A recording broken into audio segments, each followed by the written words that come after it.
Preste atenção aqui nesse papo. Uma vontade incontrolável de fazer algo e essa vontade se repete constantemente, é irresistível sempre. Isso pode ser a descrição de um momento de compulsão. E existem vários tipos, sabia? Mas afinal, o que leva uma pessoa a ser compulsiva? Quais são as consequências disso? É preciso tratamento? Estamos aqui com o psicólogo Adriano Matos para esclarecer melhor o assunto. Por favor, muito boa tarde. Boa tarde. Como vai? Tudo bem. Tome assento, por favor. Obrigado. Tudo jóia. Vamos então conversar sobre compulsão. A compulsão, ela sempre tem um gatilho, algo que desperta o desejo incontrolável de fazer algo? Bem, a compulsão sempre está relacionada a alguma função comportamental, né? Enquanto está no campo dos pensamentos, é obsessão. Quando entra na parte da execução do comportamento, aí é que chamamos de compulsão. O que pode desencadear a compulsão? Bem, muitas vezes ela entra como uma estratégia compensatória para aliviar, inclusive, sintomas de ansiedade, né? E aí vem os diversos tipos de compulsão que enquadram nesses aspectos. Eu ia te perguntar, a compulsão tem relação direta com a ansiedade? Sim, com certeza. Inclusive, muitas vezes a gente se percebe fazendo algo, né, para aliviar aquela ansiedade, mas quando entra nesse quadro compulsivo, vem muitas vezes uma questão da culpa, o arrependimento por estar praticando aquele comportamento. Então, o tratamento é direcionado à compulsão ou à ansiedade? Ou pode variar? Isso vai variar de pessoa para pessoa. Inclusive, esses tratamentos muitas vezes envolvem uma ação interdisciplinar, como, por exemplo, compulsões alimentares. É necessário tanto o tratamento psicológico como a inserção de um profissional de nutrição na área. Tá. Agora, a compulsão, ela já se apresenta assim de uma maneira severa do dia para a noite ou ela começa assim aos poucos e depois se torna grave, digamos assim? Eu costumo dizer assim que nada começa assim do dia para a noite, né? Mas as pessoas às vezes costumam perceber essa dificuldade quando ela já está um pouco agravada. Quando interfere nas suas práticas comuns ali do dia a dia, quando se tornam algo disfuncional, quando a gente não consegue mais executar determinadas tarefas preso a esses padrões de comportamento. Tá, uma pessoa que tem a compulsão, por exemplo, por comprar, quando vem essa vontade incontrolável, se ela não comprar, o que a pessoa sente, o que é que passa na cabeça, assim, a ponto dela ter que realmente comprar, muitas vezes até sem ter necessidade? Então, ela costuma muitas vezes sentir esse desejo insaciável de comprar determinado objeto, né? Vem essa questão ansiosa, mas o problema não está muitas vezes quando ela consegue evitar. Quando consegue evitar, aí tudo bem. Mas quando ela executa a compra, vem aquele prazer de imediato, né? Na compulsão sempre vem o comportamento, o prazer ali como resposta, né? Positivo aquilo, e aí depois vem a culpa. E aí vem todos os problemas e a repetição nesse quadro. Tá, também. mas eu digo assim, por exemplo, estou com vontade de comprar, nem tenho necessidade, nem tenho condições financeiras. E estou ali tentando resistir. Pode ser que me dê calafrios, pode ser que me dê uma tremedeira, uma dor de barriga, uma dor de cabeça. Pode acontecer isso? Pode, principalmente quando está relacionado à questão da ansiedade, né? Onde vai variar de pessoa para pessoa, né? Tanto calafrios, tremores também. Mas, geralmente, na execução do comportamento relacionado à compulsão, ela sente um alívio, um prazer naquele momento. Sim. Então, não há dificuldades naquela situação, mas posterior à execução. Esse alívio, depois que ela pratica o desejo, ele é repentino, assim, ele é rápido ou ele demora? Isso, são, às vezes, questões de segundos apenas. Ela né? fica feliz em questão de segundos e depois bate a culpa. Isso, inclusive, alguns tipos de compulsões, eles, como é que chama? Trazem comportamentos repetitivos várias vezes ali naquele mesmo momento também. Outros já demandam um tempo maior, dependendo do caso.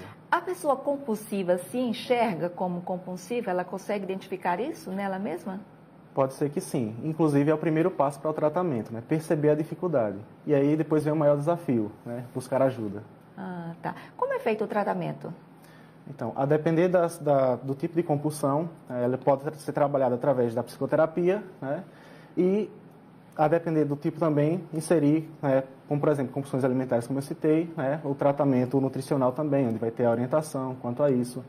Quando a compulsão é ligada mais às questões de compra, por exemplo, pode ser necessário a orientação também financeira dessa pessoa, né? Além do processo de psicoeducação que estará inserido nesse aspecto. Então, vai variar muito do problema e da pessoa também em suas relações. Crianças podem ser compulsivas? Sim, e aí vem outro aspecto também interessante, a tecnologia.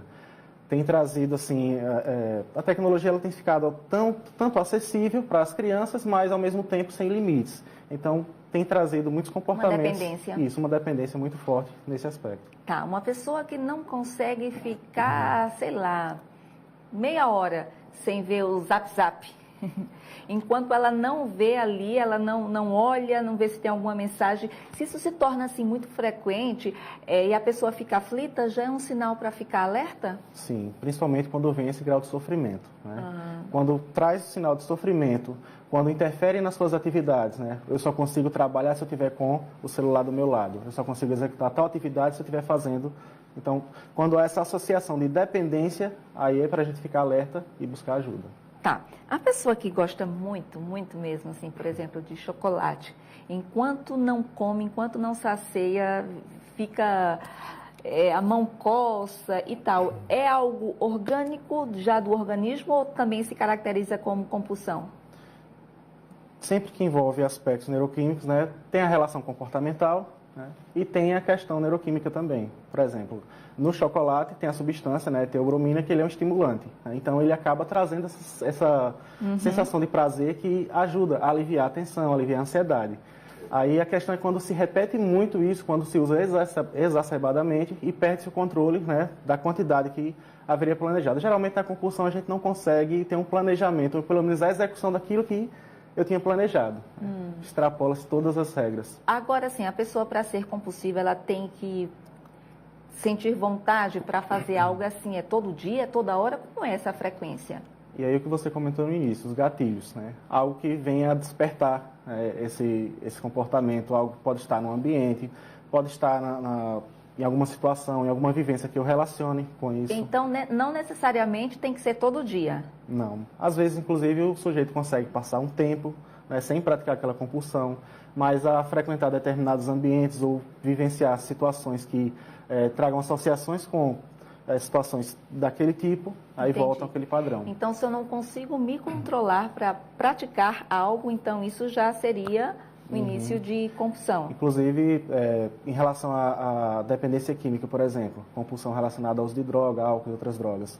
Sim. Aí vem a questão, por exemplo, da tolerância, né? Que é onde o organismo já se adapta àquele item. A adicção também. Então, há todo um conjunto de fatores, tanto neuroquímicos como comportamentais, que influenciam nesse aspecto. Para encerrar rapidinho, qual o papel da família? Como é que a família ajuda, a família e os amigos, uma pessoa compulsiva?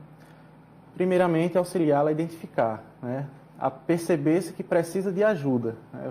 Muitas vezes a família ela tenta levar a informação, às vezes a informação até com uma finalidade boa de ajudar a pessoa, mas no sentido muitas vezes de punição, de apenas mostrar o defeito. Não, você identifica ali aquela dificuldade, mas mostra que está ao lado dessa pessoa para auxiliá-la, mostra que tem várias dificuldades que a pessoa precisa de ajuda, né? Okay. Muitas vezes quebrar aquele tabu de que buscar um profissional de psicologia ou buscar um profissional da psiquiatria não é coisa de louco, tirar essas questões, esses rótulos sociais que às vezes acabam prejudicando e dificultando o tratamento também.